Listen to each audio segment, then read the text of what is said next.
amor de Deus e a comunhão do Espírito Santo esteja com todos nós. Realmente o povo foi para o interior do estado, mas que bom que você, para ouvir a palavra de Deus na sua casa, na sua presença. E hoje nós estamos iniciando uma nova série de pregação. Sabe que até, entre parênteses aqui, fica bom assim quando tem menos gente, porque eu consigo olhar para cada um de uma forma muito especial. Brincadeira à parte. Hoje nós iniciamos então uma nova série de pregação nos Passos de Jesus. Há um livro que até eu recomendo muito, que tem como título exatamente essa frase: nos Passos de Jesus, o que você faria? Você já parou para refletir diante dos momentos mais tenebrosos da tua vida, nos momentos de decisão, nos momentos de escolha? Você já parou para analisar o que Jesus faria no seu lugar? Como Jesus iria reagir diante daquela situação, daquele momento? Como Jesus faria? Como Jesus agiria em seu lugar? E neste mês nós queremos refletir como Jesus agiu em tantos momentos, nas mais diferentes situações. E quando nós olhamos para Jesus Cristo, nós vamos ver que Jesus Cristo fez coisas fora da nossa compreensão até hoje. Por exemplo, Jesus ressuscitou 3 pessoas. Isso até hoje não há nenhuma pessoa que tenha pós-Atos, porque Pedro também ressuscitou, mas tirando esse caso isolado, nenhum outro ser humano pôde operar tal milagre. E os ensinamentos de Jesus, 2000 anos depois, ainda hoje, os ensinamentos de Jesus Cristo movem, transformam milhares e milhares de vidas. Atualmente estamos em 2,8 bilhões de seres humanos que acreditamos e atestamos que Jesus Cristo é o Senhor e Salvador. Não me recordo aqui quantos milhões de habitantes há na Terra, mas nós somos 1/3 entre todas as religiões. Então, os ensinamentos de Jesus Cristo, eles ainda hoje, eles são o fundamento para nós. Norteiam, transformam. E o que falar das curas de Jesus Cristo? Jesus Cristo curou inúmeras pessoas. Aliás, 1/4 do Evangelho refere-se a curas. Você sabia disso? E muitas vezes nós nem nos atentamos a toda essa dimensão sobre a cura de Jesus, sobre diversas situações. Leprosos, mulher hemorrágica, pessoas que estavam cegas, pessoas que não andavam. Inúmeras são as curas que nós podemos ler no Evangelho. Também Jesus expulsou demônios. E todos os relatos, o povo vendo, e até os discípulos vendo, questionavam: quem é esse que tem poder sobre os doentes, que tem poder sobre operar milagres? Quem é este que, quando chega perto, os endemoniados tremem? Quem é este que apenas com a sua fala tem poder de transformar vidas? E hoje nós queremos refletir sobre um episódio, Lucas capítulo 8, verso 22 ao 24. Se você tem a sua Bíblia, abra ela, e se você não trouxe, acompanhe em casa, leia em casa esse texto, lendo um pouco antes e também o depois. Lucas capítulo 8, verso 22 seguintes, ali está escrito: aconteceu que, num daqueles dias, Jesus entrou no barco em companhia dos seus discípulos. Num daqueles dias. O Evangelho de Lucas, ao contrário dos outros, tenta colocar os textos de uma forma mais aplicada, nós não sabemos de fato quando foi. Mas o que sabemos é que esse texto, ele se encaixa exatamente em todos os outros evangelhos, justamente antes da expulsão do demônio, da legião que estava dominando um homem em Genezaré. Então, num daqueles dias, o texto bíblico diz, Jesus, ele entrou no barco na companhia dos seus discípulos. Isso certamente porque depois de um longo dia ensinando, pregando, Jesus Cristo exausto, ele pega e chama os seus discípulos para entrar dentro de um barco. E ali, naquele barco, ele adormece profundamente. Na verdade, do ponto que Jesus estava para chegar a Genezaré, não seria algo necessário de atravessar com o barco, mas ele o faz para talvez resguardar, conseguir tirar um fôlego. Isso mesmo, Jesus, ele também necessitava de momentos de descanso. Na teologia, nós chamamos essa união de Deus e do ser humano de hipostática, ou seja, Jesus Cristo ao mesmo tempo era 100% homem e 100% Deus. Jesus Cristo, ele necessitava de repouso, por mais que sendo Deus ali, ele necessitava se recompor. E ele estava suscetível também às mazelas humanas. A raiva, sentiu amor, sentiu fome, foi tentado tantas vezes pelo demônio, pelo diabo. Então Jesus, ele estava no momento em que ele estava, depois de um longo dia de ensino, de pregação, ele entra no barco com os seus discípulos. Seguindo o texto, Jesus Cristo disse: vamos passar para outra margem do lago. E partiram. Essa pequena frase, muitas vezes negligenciada, ou não tanto pregada, ela esclarece de que Jesus Cristo dá uma ordem muito clara aos seus discípulos: olha, nós vamos sair daqui e nós vamos atravessar, nós vamos chegar ao outro lado.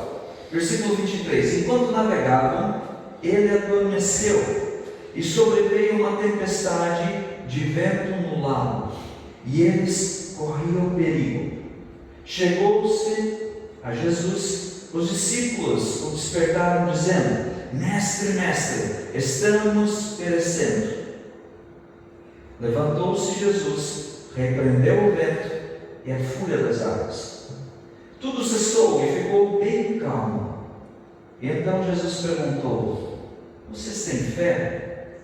Eles, possuídos de temor e admiração, disseram uns aos outros: quem é este que até manda nos ventos e as ondas lhe obedecem? Quem é este que tem poder sobre a natureza?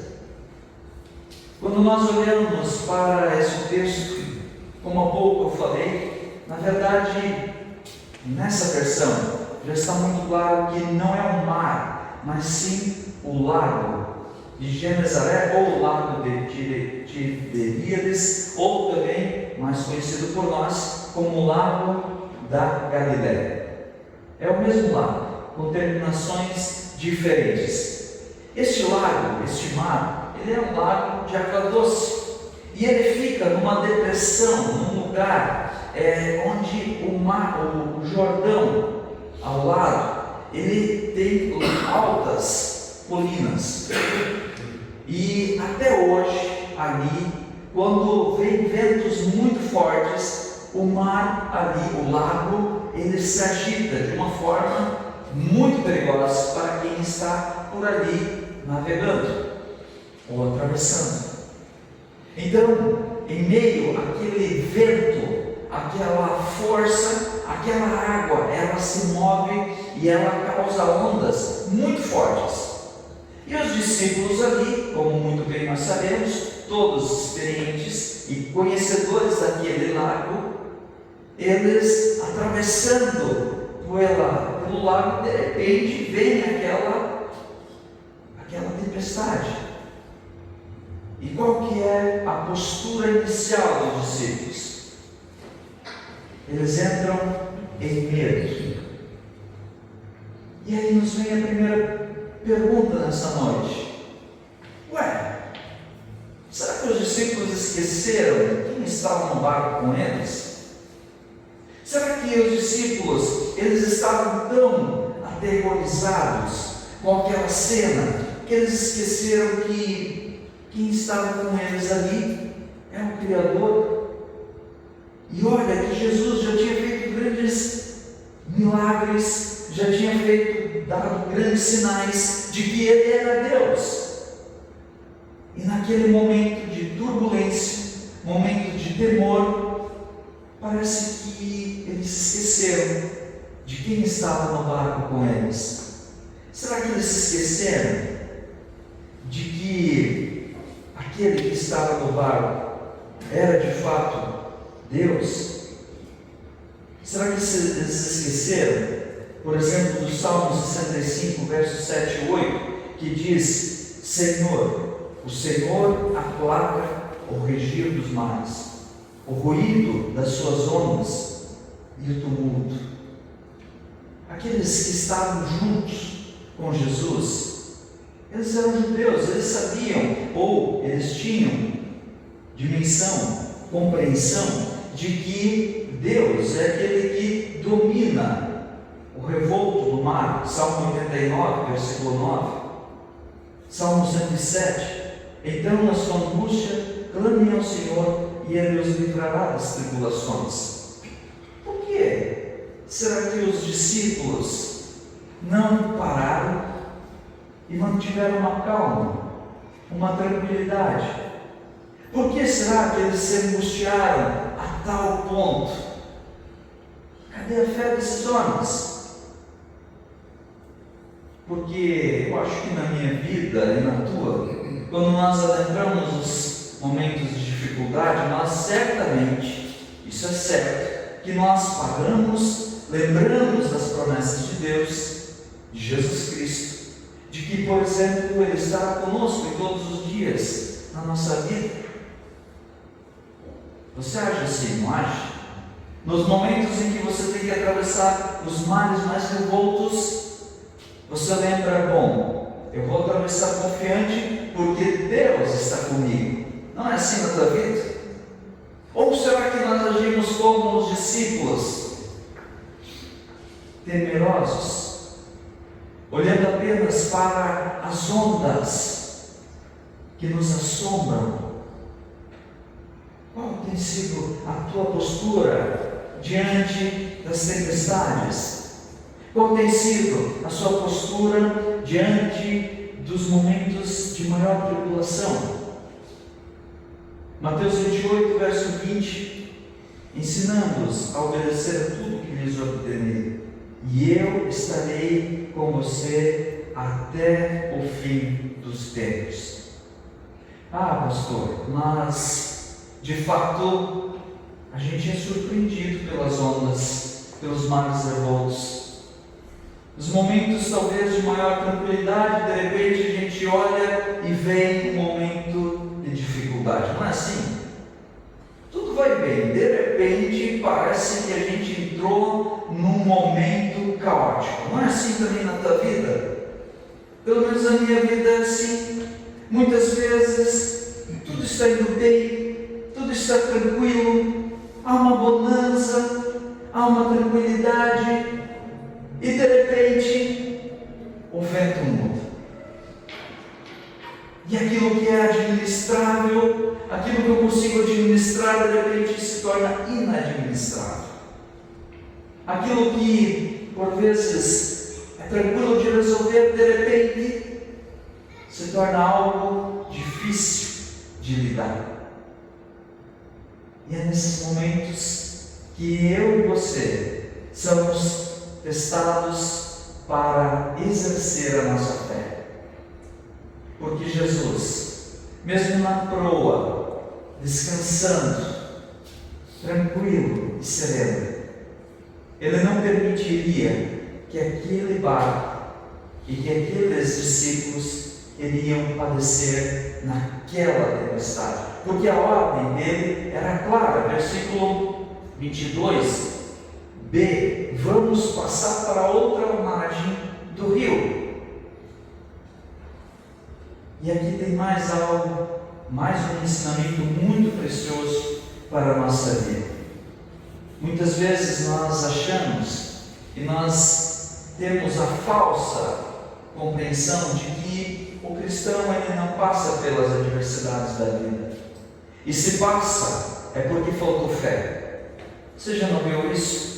A gente está numa semana, depois de longos escândalos dentro da igreja cristã no Brasil, depois de uma longa palhaçada cristã, de mirins profetas, falando e usando o púlpito como autoridade, quando na verdade a Bíblia ela nos instrui que a pessoa que usa o púlpito para pregar, é só a gente olhar lá para Timóteo, vai dizer que aquele que tem uma conduta equilibrada, aquele que age, que tem um bom discernimento. E quando a gente olha, a gente vai vendo pessoas usando o púlpito para pregar que o cristão não passa por sofrimento não. Quando Jesus mesmo disse: olha, no mundo vocês vão ter aflições, mas tenham bom ânimo, eu também venci o mundo. E se aqueles que muitas vezes pregam que o cristianismo, o cristão, ele não passará pelas amarguras, pelos sofrimentos, não comerá os abrolhos, Gênesis 3, por consequência do pecado. Quando nós ouvimos essas pregações que são verdadeiras heresias, porque qualquer um que tenha um discernimento mínimo vai abrir a Bíblia e vai dizer: peraí, mas isso aqui não é bíblico não. A gente vai sim passar pelos momentos de dificuldade. Olha o exemplo do apóstolo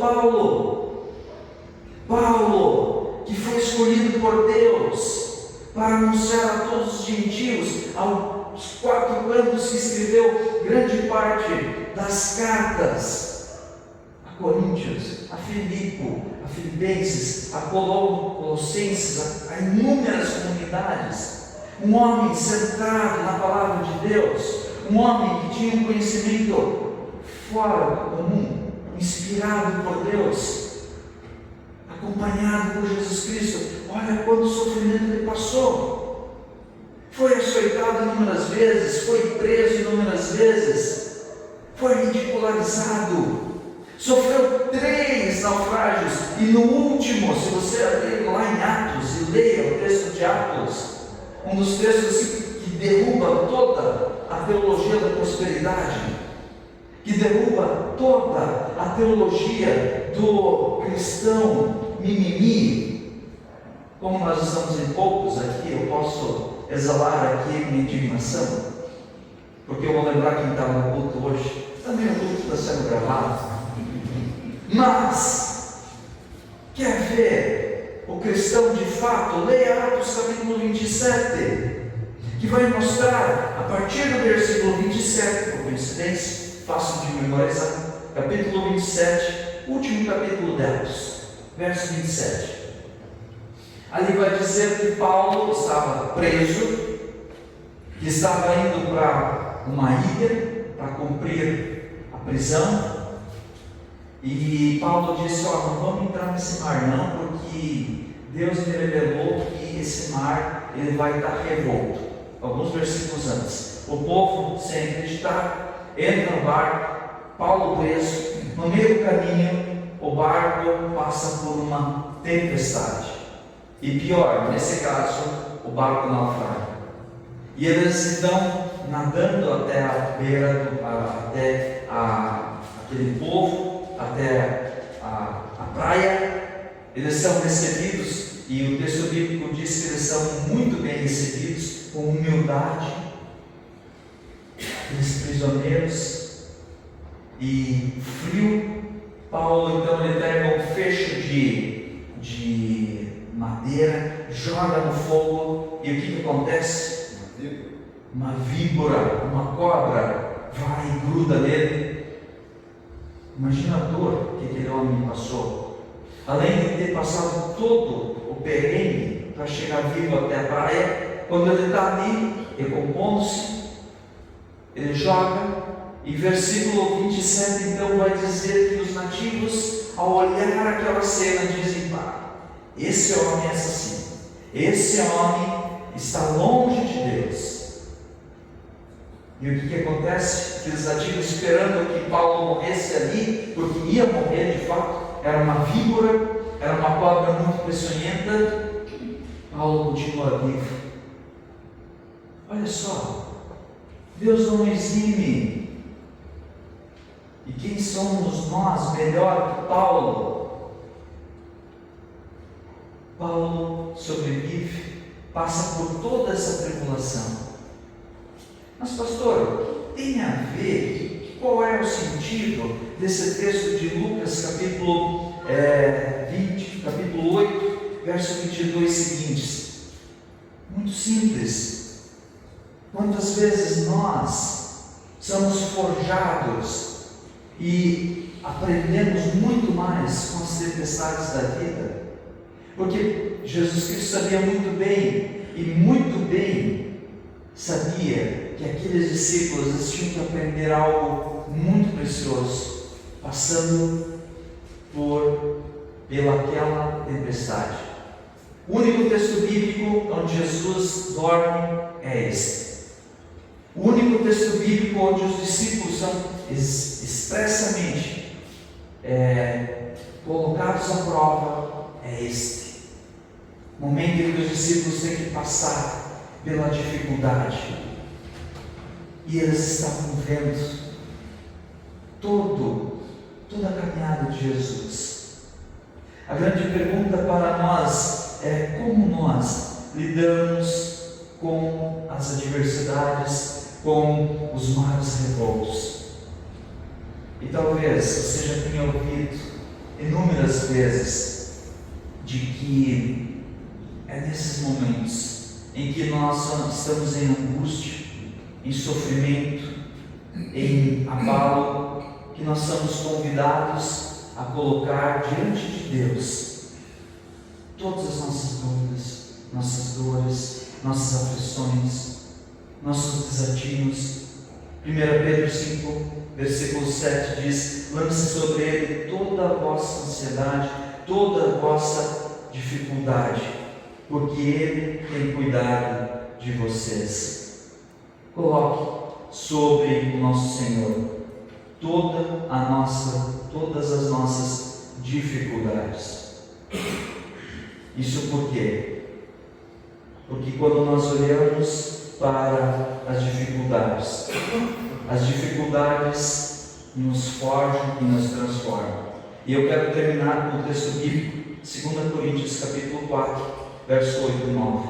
Em tudo nós somos atribulados. É Paulo dizendo: mas não angustiados, perplexos, mas não desanimados, perseguidos, mas não desamparados, abatidos, mas não destruídos. Repito: em tudo nós passamos por tribulações, mas não angustiados, perplexos, mas não desanimados, perseguidos, mas não desamparados, abatidos, mas não destruídos. E aqui eu lembro sempre nesses momentos, nesses textos,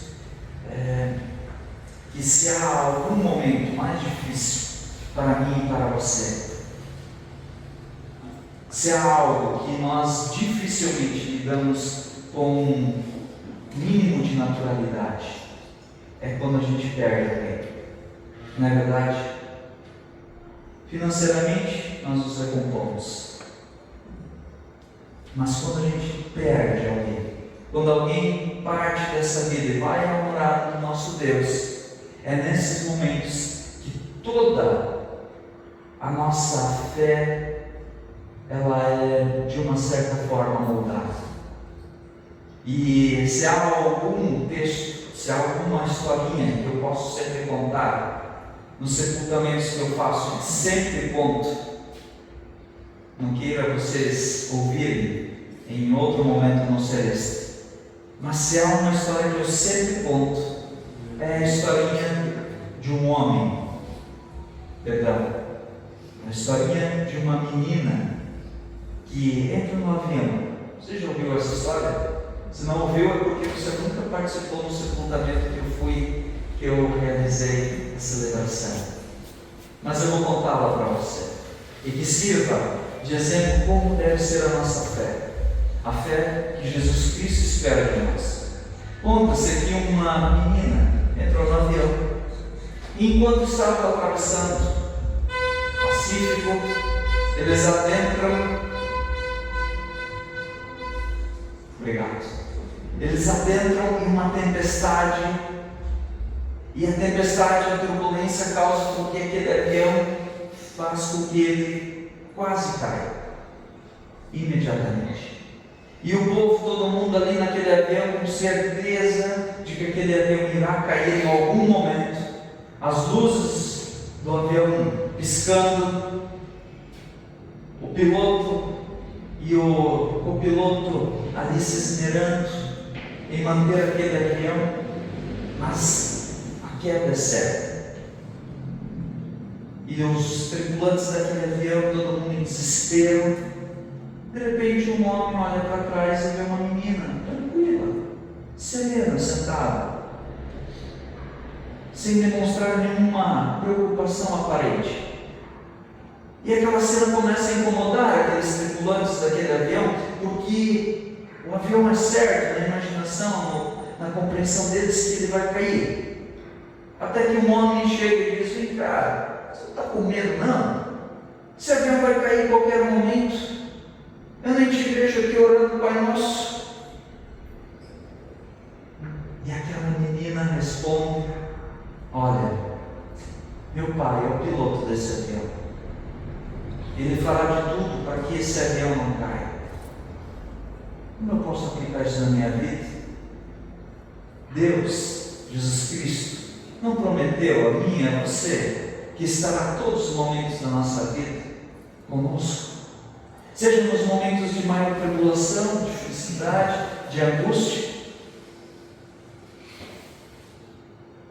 Deus é o piloto do nosso avião.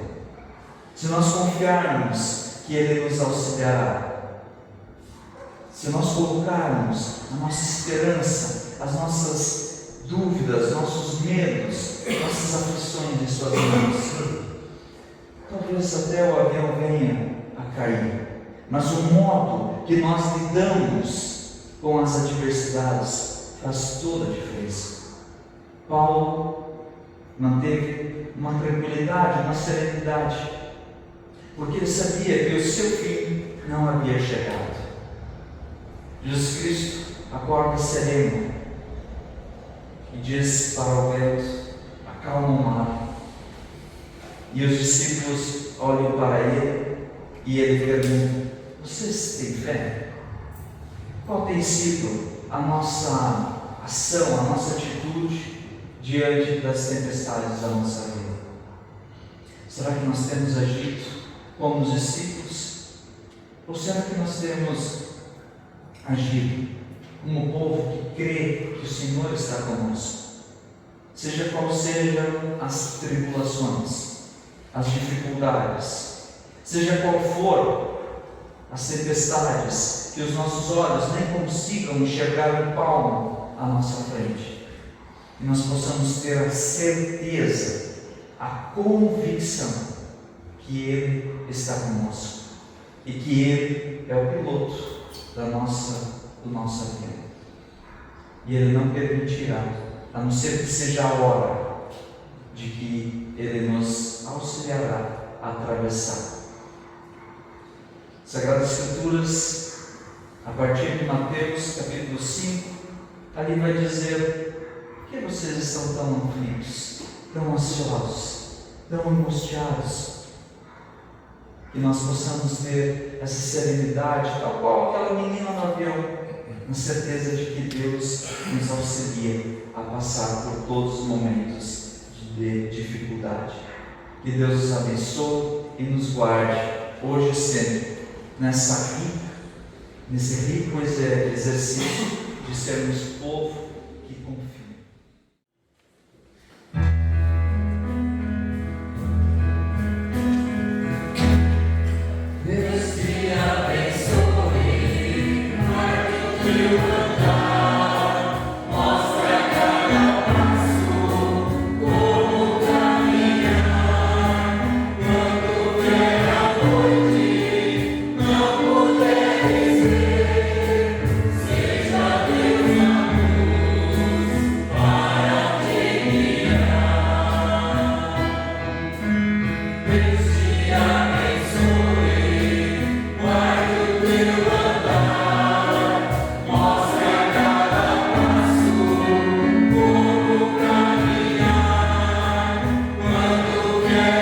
Amor.